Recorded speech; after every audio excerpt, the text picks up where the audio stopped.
bilang pagpapatuloy ng kanilang misyon na makapaglaan ng financial relief options para sa ating mga kababayan lalo na sa gitna ng krisis.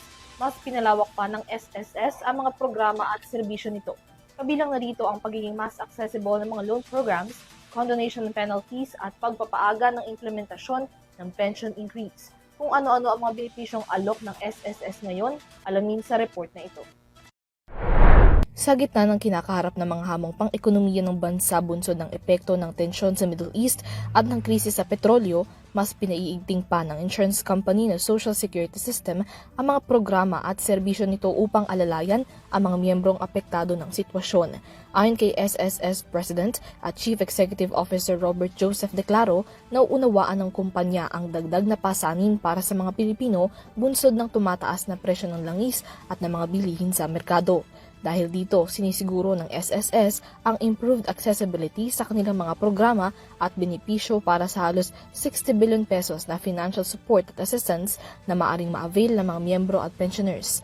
Para sa mga SSS members na mayroong urgent financial needs, maaaring mag-apply sa Enhanced Emergency Loan Program ng kumpanya kung saan maaaring makapag-loan ng hanggang 20,000 pesos na may 7% interest rate per annum sa loob ng 6 na buwang repayment moratorium. Mula sa dating 3 taon, ibinaba ng SSS sa 18 months ng posted contributions ang eligibility requirements para ma-avail ang emergency loan basta't mayroong 6 na kontribusyon sa nakalipas na 1 taon. Saklaw na rin ng programa ang mga miyembrong may 3 buwang amortizations maging ang mga OFWs.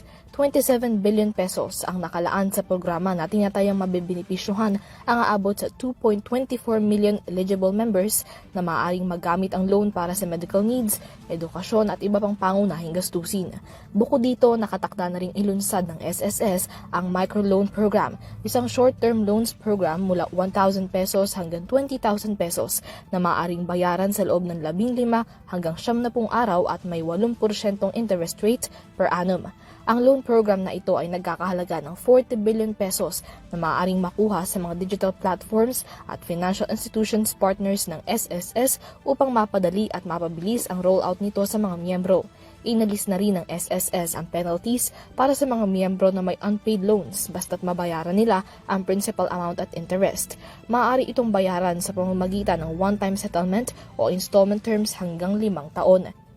Condoned na rin ang penalties para sa mga employer na hindi pa nababayaran ang kontribusyon para sa kanilang mga empleyado. Maaari na nilang isettle ang contribution obligations sa pamamagitan ng structured payment arrangement ng walang dagdag na penalties. Samantala, pinaaga na rin ng SSS ang implementasyon ng pension increase sa ilalim ng pension reform program na gagawin na sa Hunyo sa halip na sa Setyembre.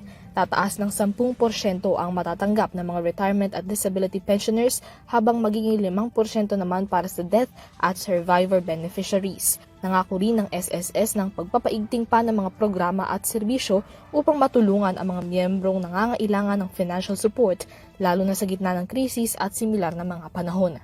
Para sa EuroTV News, Mia Layagin, sumasaludo sa bawat Pilipino.